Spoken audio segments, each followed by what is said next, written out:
నమస్తే, welcome to legend. మనం ప్రస్తుతం ఏదైతే బీమా భవనం దగ్గర తెలంగాణ ప్రభుత్వ బీమా భవనం దగ్గర ఏదైతే దీనికి సంబంధించి అవుట్ సోర్సింగ్ ఉద్యోగులు అయితే పెద్ద ఎత్తున కూడా ధర్నా కార్యక్రమం ఏర్పాటు చేస్తారు. అసలు ఎందుకు చేయాల్సి వస్తుంది, దీనికి సంబంధించి పూర్తి విషయాలు కనుక్కునే ప్రయత్నం చేద్దాం. మేడం చెప్పండి, ఎందుకు ఇంత పెద్ద ఎత్తున మీరు ధర్నాకు చేయాల్సి వస్తుంది, అసలు ఏంటి కారణం, సమస్య ఏంటి? సార్, మాకు కంటిన్యూషన్ ఇవ్వలేదు. గత 20 సంవత్సరాల నుంచి మేము ఇక్కడ వర్క్ చేస్తున్నాము. మాకు కంటిన్యూషన్ లేదు. 5 మంత్స్ నుంచి శాలరీస్ లేవు. దీంట్లో రకరకాలు ఉన్నారు. అందరు సింగిల్ లేడీస్ ఉన్నారు, డిపెండెంట్స్ ఉన్నారు. చాలా భయంకరంగా ఉంది సిచ్యువేషన్. ఈ ఏజ్లో మేము 20 years నుంచి చేస్తున్నాము. ఒక్కళ్ళు మాకు సపోర్ట్ చేయాలి. గవర్నమెంట్ కూడా మమ్మల్ని అర్థం చేసుకోవాలి. మా యందు దయ ఉంచి మాకు కండిషన్ ఇప్పించాలి. 5 months నుంచి శాలరీస్ రావాలంటున్నారు. అడిగే ప్రయత్నం చేశారు, ఎందుకు ఇవ్వట్లేదు? అడిగినాము కానీ వాళ్ళు గవర్నమెంట్కి రాసాము, గవర్నమెంట్ డెసిషన్ అని అంటున్నారు.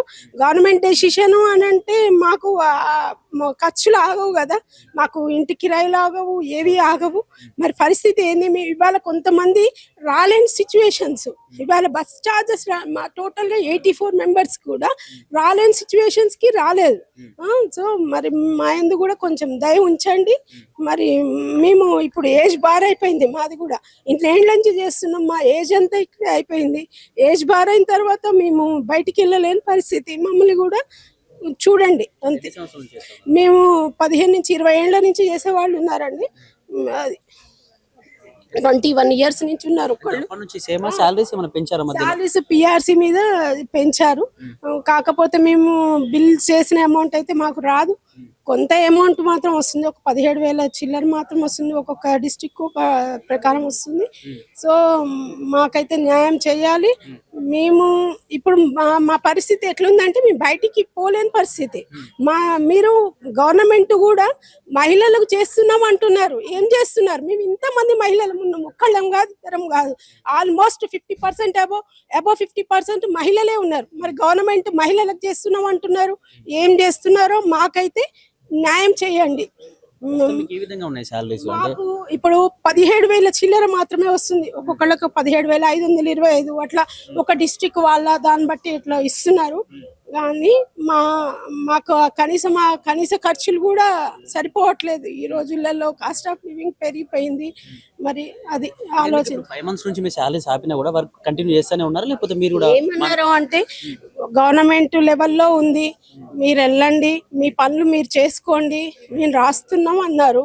ఏం రాస్తున్నారో ఏదో అది అఫీషియల్ మ్యాటర్ అంటున్నారు.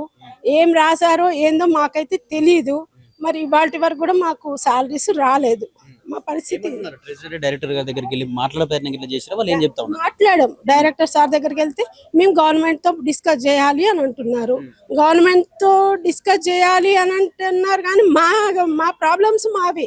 గవర్నమెంట్ తో డిస్కషన్ చేస్తే మాకు ఏవి ఆగవు, మా ఖర్చులు ఆగవు కదా. మేము తినాలి కదా, ఫుడ్ తెచ్చుకోవాలి, ఇంగ్రీడియంట్స్ తెచ్చుకోవాలి, మా రెంట్లు కట్టుకోవాలి. మేము బయటికి వెళ్ళి పని చేయాలంటే మాకు కిరాయిల దగ్గర నుంచి కావాలి.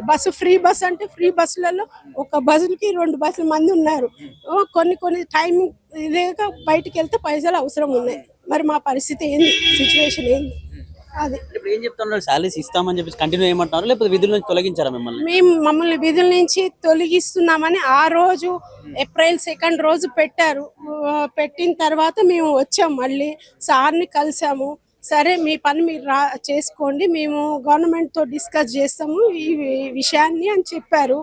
మరి ఇంతవరకు కూడా ఎలాంటి మాకు ఇది రాలేదు. మరి మమ్మల్ని కూడా అర్థం చేసుకోండి మా పరిస్థితి. అది అవును సార్ వచ్చారు, డైరెక్టర్ సార్ వచ్చారు. సార్ మాకు శాలరీస్ కావాలండి, మాకు శాలరీస్ కోసం మా బాధ. మాకు April 2nd వచ్చిందండి. ఓన్లీ మెసేజ్ వచ్చింది, రేపటి నుంచి వెళ్ళకండి అనేది ఆఫీసర్స్కి పంపించారు. కానీ మేము ఇక్కడికి వస్తే మీరు రండి, మీరు వస్తుంది గవర్నమెంట్ లెవెల్లో పెండింగ్ అని చెప్పారు. సో ఇది అంత యూనివర్సల్ ప్రాబ్లం కాబట్టి మేము ఇప్పటి వరకు వెళ్తూనే ఉన్నాం ఆఫీస్కి 5 months నుంచి. కానీ వేరే వాళ్ళకి వచ్చాయి, మాకైతే ఇంకా రాలేదు. దానికోసమే వెయిటింగ్ చేస్తున్నాం సార్. ప్రతిసారి వస్తే గవర్నమెంట్ లో పెండింగ్ అంటున్నారు, కానీ సమస్య ఎక్కడో మాకు తెలియట్లేదు. మొత్తం ఆపరేటర్స్ ఏనా మీకు సంబంధించి? మొత్తం డిఓస్ డిపిఓస్ 84 members ఉన్నాం. 84 members 5 months నుంచి 84 members శాలరీస్ రావట్లేదు? లేదండి, రాలేదు. గవర్నమెంట్ లో ప్రాబ్లం మా దగ్గర ఏం లేదని చెప్తున్నారు. ఇది యూనివర్సల్ ప్రాబ్లం అన్నారు. అలానే ఇన్ని రోజులు వెయిట్ చేసాము, కాకపోతే వేరే వాళ్ళకి వచ్చాయి, అదర్ డిపార్ట్మెంట్స్ కి వచ్చాయి, మాకు మటుకు రాలేదు. ఇప్పుడు రెగ్యులర్ చేసే వాళ్ళు వాళ్ళ లక్షల్లో జీతాలు ఉంటాయి, వాళ్ళకి వచ్చి ఓన్లీ మీకు 17,000 జీతం ఆపడానికి చూస్తారు అసలు నిజం? అవునండి, మాది చాలా తక్కువలో తక్కువ. ఈవెన్ అటెండర్ బేసిక్ అంటే కూడా తక్కువ జీతం మాది. దాన్ని ఇవ్వడానికి కూడా గవర్నమెంట్ లో పెండింగ్ అని చెప్తున్నారు. 5 months నుంచి జీతాలు లేకుండా సగం మంది దాకా అసలు ఆర్థిక ఇబ్బందులు, 2 చనిపోయారు కూడా. మా అవుట్ సోర్సింగ్ ఎంప్లాయీస్, మా తోటి వాళ్ళే చనిపోయారు. అయినా గవర్నమెంట్ ఇంకా స్పందించట్లేదు. శాలరీస్ ఇవ్వకుండా ఆపి మీ అందరిని అవుట్ సోర్సింగ్ నుంచి తొలగించే ప్రక్రియ ఏమైనా జరుగుతుంది అనుకోవచ్చా దీన్ని బట్టి? మాకేం ఎక్కడ ప్రాబ్లం అనేది తెలియట్లేదండి. ప్రాబ్లం ఏంది అనేది మాకు చెప్పాలి కదా. ఇంతవరకు తీసేసినట్టు లేదు, ప్లస్ మాకు వస్తుందనే హోప్స్ ఇస్తున్నారు. ఇప్పుడు చాలా దుర్భరమైంది ఆర్థిక పరిస్థితి, దానికోసం మేము ఇప్పుడు ఇలా రావాల్సి వచ్చింది. చాలా రోజుల నుంచి కూడా పోరాటం చేస్తా ఉన్నారు, ధర్నా చౌక్ లో ధర్నా కూడా చేశారు, ప్రెస్ మీట్లు పెట్టారు. ఆయన కూడా ప్రభుత్వం కనీసం మాట్లాడలేదు కదా, డబ్బులు లేవు, సమయం ఇవ్వండి మాత్రమే చెప్తుంది, కానీ కనీసం మీ శాలరీల గురించి ఎక్కడ కూడా మాట్లాడిన పరిస్థితి. మరి ఎట్లా చూస్తారు మరి దీన్ని? మాకు అదే అర్థం కావట్లేదండి. కనీసము గవర్నమెంట్ అన్న మమ్మల్ని కొంచెం దృష్టిలో ఉంచుకొని మాకు సపోర్ట్ చేయాలని చూస్తున్నాం. డైరెక్టర్ సార్ గవర్నమెంట్ లెవెల్లో పెండింగ్ ఉందని చెప్తున్నారు 5 months నుంచి. ఇంకా మాకేమవుతుంది, ఎక్కడ ఏ ప్రాబ్లం అనేది తెలియట్లేదు. గవర్నమెంట్ రిక్వెస్ట్ ఏంటంటే, చిన్న స్థాయి ఎంప్లాయీస్, మీ 20 years డిపార్ట్మెంట్ నమ్ముకొని పనిచేస్తున్నాము, బయటికి వెళ్ళినా మాకు జాబ్స్ వచ్చే వయసు కూడా లేదు, కాంపిటేటివ్ ఎగ్జామ్ రాసే ఏజ్ కూడా దాటిపోయింది. సో మాకు సొల్యూషన్ ఇదే, కంటిన్యూషన్ ఇస్తే బాగుంటుందని ఆలోచిస్తున్నామండి. ఇప్పుడు చెప్పండి, ఇప్పుడు రెగ్యులర్ వాళ్ళకి దాదాపు లక్షల్లో జీతాలు ఉంటాయి, వాళ్ళకు మంత్లీ కరెక్ట్ టైంకి ఇచ్చేసి మీకు ఓన్లీ 17,000 18,000 జీతాలు ఆపడం ఎట్లా చూడొచ్చు అసలు నిజంగా? ఇది గవర్నమెంట్ చేతగానితనంగానే చెప్పవచ్చు సార్. ఎందుకంటే సమాన పనికి సమాన వేతనం అనేది కూడా ఉంది, అయినా కూడా సుప్రీంకోర్టు తీర్పిచ్చినా కూడా ఎక్కడా అది ఇంప్లిమెంటేషన్ అయితే అవ్వట్లేదు, ఏ స్టేట్లో కావట్లేదు. ఇక్కడ ఇంకా దారుణమైన పరిస్థితి ఏంటంటే, ఇక్కడ ఆంధ్రాలో మా వాళ్ళు ఇదే డిఈఓస్ అక్కడ పేపర్లెస్ అయినా కూడా ఇంకా కంటిన్యూ అవుతున్నారు. కానీ మన దగ్గర మాత్రం మమ్మల్ని ఎందుకు తీసేశారు, మమ్మల్ని ఎందుకు ఇది చేస్తున్నారో కూడా మాకు అర్థం కావట్లేదండి. ఇది మాత్రం చాలా దారుణంగా ఉంది పరిస్థితి. మాకు ఏం చేయాలనో తెలియనుకుంటా అయిపోయిందండి. అట్లా 5 months నుంచి శాలరీస్ ఇవ్వట్లేదు అని చెప్తాను, మీరు మీకు ఎలా ఇబ్బందులు కావట్లేదు? ఇప్పుడు ఆటో చార్జెస్ రావడానికి, డ్యూటీస్ చాలా ఇబ్బందిగా ఉంది సార్. ఇక్కడ చాలా మంది ఈ రోజు రాకపోవడానికి కారణం కూడా అది. ఎక్స్పెండిచర్ ని తట్టుకోలేక రాలేకపోతున్నారు. ఆఫీసులలో కూడా వెళ్ళాలంటే కూడా రోజు డైలీ కష్టమే కదండి. అట్లా అయిపోతుంది పరిస్థితి. ఇంట్లో కూడా వెళ్ళాలంటే కొంచెం కష్టంగానే ఉంటది కదా. అసలు ఏం చేయాలో మాకు తెలియకుండా అయిపోతుంది. పిల్లలు చదువుకోవడం, వాళ్ళ అర్ధాంతరంగా తీసేయడం వల్ల వాళ్ళ స్టడీస్ అవి ఇవి అన్ని డిస్టర్బ్ అయిపోతున్నాయి. ఇప్పుడు నెల ఎక్స్పెండిచర్ కి కూడా మేము అప్పులు చేయాల్సిన పరిస్థితి ఏర్పడుతుంది అన్నట్టు. దయచేసి మా మీద దయ ఉంచి మాకు కంటిన్యూషన్ ఇవ్వాలని కోరుతున్నాం సార్. ఇప్పుడు 5 months నుంచి అయితే మీ జీతాలు ఆపింది అంటే, మిమ్మల్ని తీసేసే ప్రక్రియ ఏమైనా జరుగుతా ఉందా ఇక్కడ? లేకపోతే కొంచెం టైం ఇవ్వండి, ఖచ్చితంగా మీరు విధుల్లోనే ఉండండి, శాలరీస్ ఇస్తామని చెప్తా ఉందా? మరి పేపర్ మీద ఏం పెట్టలేదండి తీసేయండి అని చెప్పేసి. ఫోన్ కాల్స్ ద్వారానే అందరికి director sir phone calls, WhatsApp messages వాటి ద్వారానే చెప్పారు. అలా చెప్పినప్పుడు కూడా మేము వచ్చి అడిగినాం సార్ని అడిగితే మేము కంటిన్యూషన్ కావాలని చెప్పేసి పంపించాము, గవర్నమెంట్ లెవెల్లో పెండింగ్ ఉంది అని చెప్పేసి చెప్పారు. కానీ అన్ని డిపార్ట్మెంట్స్ కి ఇప్పుడు మొన్నటిదాకా చూసాము, అందరికీ కంటిన్యూషన్ వచ్చింది, కానీ మా డిపార్ట్మెంట్ మాత్రం రాలేదు. మరి ఏది దానికి కారణం ఏంటి అని తెలుసుకుందామని వచ్చినాం సార్ ఇక్కడికి ఈ రోజు. రేవంత్ రెడ్డి చాలా సార్లు చెప్తాను, అసలు డబ్బులు లేవు, కొంచెం సమయం ఇవ్వండి, మీకు ఒకవేళ నిజంగా మీకు జీతాలు చెల్లించాలి అంటే, పిఆర్సీలు ఇవ్వాలి అంటే ప్రజలకు సంక్షేమ పథకాలు ఆపాల్సి ఉంటుంది మరి అని చెప్పేసి కూడా పెద్ద ఎత్తున మిమ్మల్ని క్వశ్చన్ చేసి మాట్లాడండి. మరి దీని ఎట్లా చూస్తారు? అది డబ్బులు లేవు అంటే ఇంత చిన్న ఉద్యోగుల మీద ప్రభావం చూపిస్తే అవన్నీ వచ్చేసాయా సార్ డబ్బులు? పెద్ద 17,000 జీతానికి అందులో ఏజెన్సీ కమిషన్ ఒకటి, మళ్ళా మాకు వచ్చే జీతంలా ఏజెన్సీ కమిషన్లు, అంత లక్షల జీతాలు ఉండగా చిల్లర మాత్రమే జీతం మేము తీసుకునేది, చాలా తక్కువ శాలరీ మేము తీసుకునేది. మా జీతాలు కూడా మాకు ఇవ్వకుండా మమ్మల్ని ఇబ్బంది పెడితే ఏమొస్తుంది సార్? మా కుటుంబాలన్నీ రోడ్డు మీద పడుతున్నాయి సార్. దయచేసి మమ్మల్ని ఆదుకోండి, మాకు కంటిన్యూషన్ ఇచ్చి మాకు జీతం ఇవ్వండి అని మేము వేడుకుంటున్నాం సార్ మా సార్ వాళ్ళని. ప్రభుత్వం ప్రతిదానికి బడ్జెట్ పెడుతుంది కదా సార్, మరి మాకు ఇస్తేనే పోతుందా సార్? ప్రభుత్వం లాస్ అవుతుందా సార్? ఎన్ని ప్రభుత్వాలు బడ్జెట్ పెడితే అవి ఎన్ని సక్సెస్ అవుతున్నాయి సార్? మా జీవితాలు ఇప్పుడు రోడ్ మీద పడుతున్నాయి సార్. మా పిల్లలు భవిష్యత్తు, పిల్లల భవిష్యత్తు రోజు అసలు ఇప్పుడు రానుగా తినడానికి కూడా కష్టమయ్యేటట్టు ఉన్నాయి సార్. ఇప్పుడు మేము ఇన్ని సంవత్సరాలు ఈ ట్రెజరీలో చేసి ఈ పనికే మొత్తం కంప్లీట్ గా అలవాటు అయిపోయి అసలు మాకు ఇల్లు ప్రపంచం మొత్తం ఆఫీసే సార్. మేము పొద్దున లేస్తే మళ్ళీ సాయంత్రం 6 దాకా ఆఫీసులోనే. మాకు ఎక్కువ టైం ఆఫీసులో కడుతుంది కాబట్టి మాకు ఆఫీసే కుటుంబం, ఆఫీసే అంత సార్. అలాంటివి ఇప్పుడు మమ్మల్ని ఇట్లా చేస్తే ఇప్పుడు మా రేపటి భవిష్యత్తు ఏందనేది కూడా అర్థమైతే లేదు సార్. ఇప్పుడు వేరే ఆఫీస్కి వెళ్ళి మాకు ఏదైనా పని కావాలని అడగడానికి కూడా మాకు లేదు అవకాశం. అలాంటి అయిపోయినాయి సార్. ఇప్పటి స్కూల్ ఫీజులు కట్టలేదు సార్. స్కూల్ ఫీజులు కట్టలేదు. ఇప్పటికి దాదాపు ఎన్ని అప్పులు చేసినామో ఇప్పటి వరకు అయితే అసలు ఏం చేయాలని కూడా అర్థమైతే లేదు సార్. సార్ మేము లెటర్ రాస్తాం, పంపిస్తాం, ప్రభుత్వం చేతులు ఉంది అని చెప్తున్నారు సార్. ఏదైనా కానీ మా డైరెక్టర్ సారు ఆయన మాట మీదనే మేము గౌరవం ఇచ్చి ఇప్పటి వరకు ఆఫీస్కి వెళ్ళినాం సార్. ఇప్పటి వరకు ప్రతి ఒక్కరూ ఆఫీస్కి వెళ్లకుండా ఉన్న వాళ్ళు ఎవ్వరు లేరు సార్. ఆ సార్ డైరెక్టర్ సార్ మాట మీద గౌరవించి ఆయన పెద్దవాళ్ళు కదా అని ఆయన మాట మీద గౌరవించి ఇప్పటి వరకు అయితే అందరం ఆఫీస్కి వెళ్ళినాం సార్.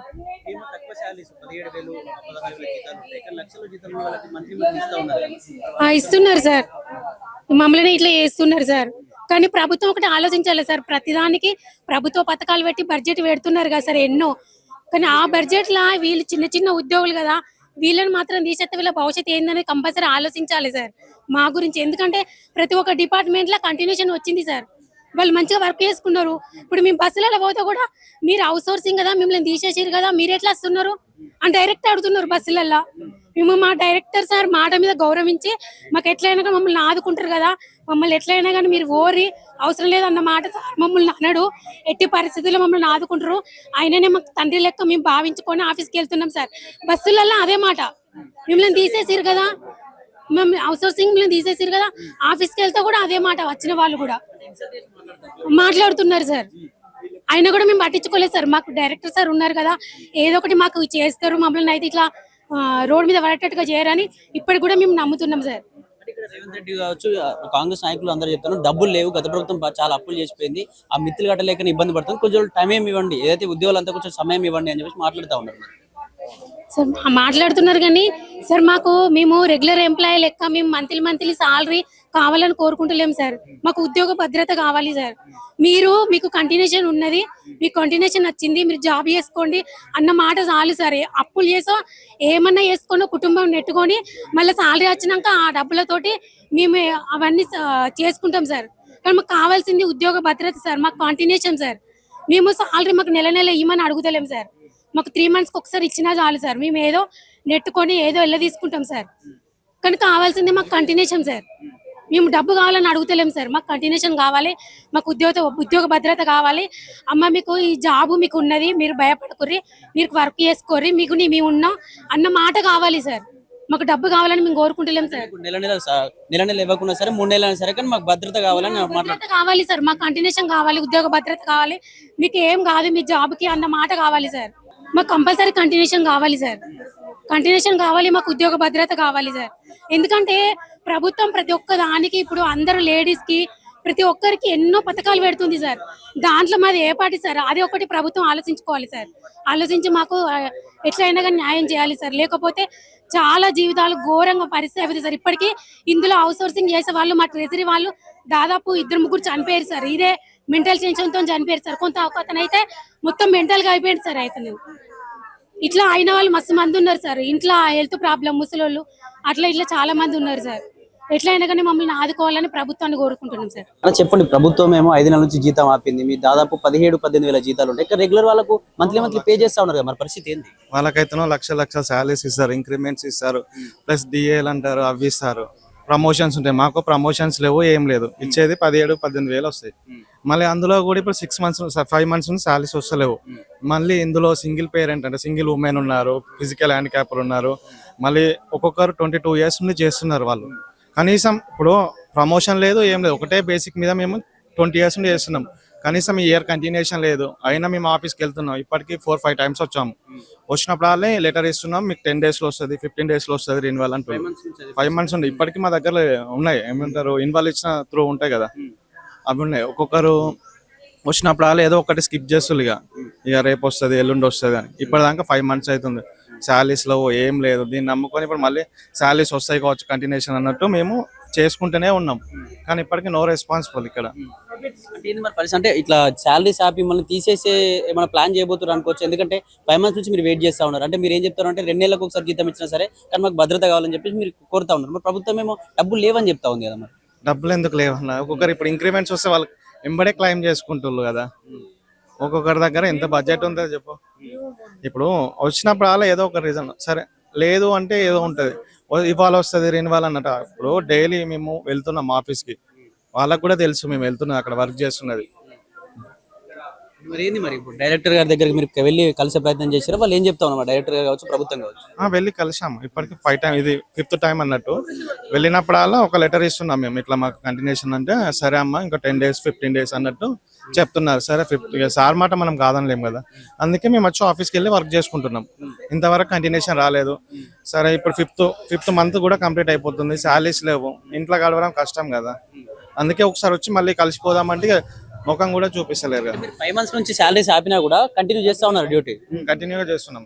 5 months నుండి ఆఫీస్కి వెళ్తున్నాం, డైలీ వెళ్ళి మా వర్క్ మేము చేసుకుంటుంటున్నాం. శాలరీస్ రాకుండా మీరు ఎలా ఖర్చులకు ఎలా సరిపోతా ఉన్నాయి మరి మీకు? ఎందుకంటే 5 months నుంచి డబ్బులు రాలేవు, ఇంట్లో ఖర్చులు కావచ్చు, ఇంట్లో ఫ్యామిలీ కావచ్చు, పిల్లల ఖర్చులు కావచ్చు, ఎట్లా ఇబ్బంది కావట్లేదా మరి? ఇక ఇబ్బంది అవుతుంది కానీ ఇక ఏదో ఒక రోజు చేయాలి కదా. ఇప్పుడు వస్తే శాలరీ వస్తుంది, మళ్ళీ జాబ్ ఉంటుంది, మా పర్పస్ మాకు ఉంటుంది కదా. సరే ఇప్పుడు బడ్జెట్ లేదనుకున్నా, బడ్జెట్ వచ్చిందని రిటర్న్ పెడుతుళ్ళు, మాకు ఆర్డర్ లేదు, ఏం లేదు, ఇక బయట నుండి తెచ్చుకుంటా మేనేజ్ చేసుకుంటున్నాం అట్లా. ఏం చెప్తారు ప్రభుత్వానికి కావచ్చు, డైరెక్టర్ అంటే మా జాబ్ మాకు ఇవ్వడం బెటర్, ఎందుకంటే మేము ఎవరి గురించో కంపేర్ చేసుకుంటాం, మాది మేము తీసుకుంటాం. మాకేం ఇంక్రిమెంట్స్ అడగట్లేదు, ప్లస్ ప్రమోషన్స్ అడగట్లేదు, ఏం లేదు.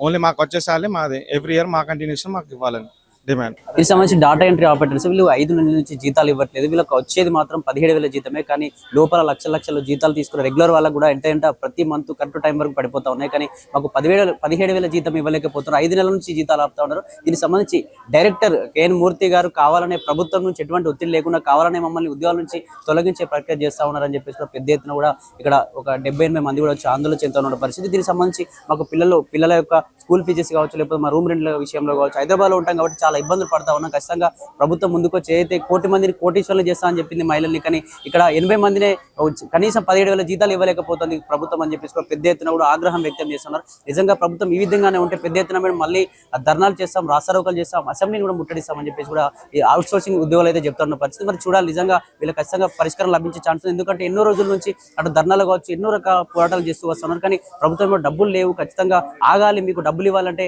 ఇటు రైతుల యొక్క సంక్షేమ పథకాలు కావచ్చు, ప్రజల యొక్క సంక్షేమ పథకాలు ఆపాల్సి ఉంటుంది. కాబట్టి ఖచ్చితంగా కొంచెం టైం ఇవ్వండి, బడ్జెట్ లేదని చెప్పేసి ప్రభుత్వం చెప్తూ వస్తా ఉంది. మరి నిజంగా మీరు ఎటువంటి నిర్ణయం తీసుకునే ఉంది, అసలు ముందు ఏం జరగబోతుంది, అవుట్ సోర్సింగ్ నిరుద్యోగుల విషయంలో కావచ్చు, ఉద్యోగుల విషయంలో కావచ్చు, అసలు ఏం జరగబోతుంది చూడాలి.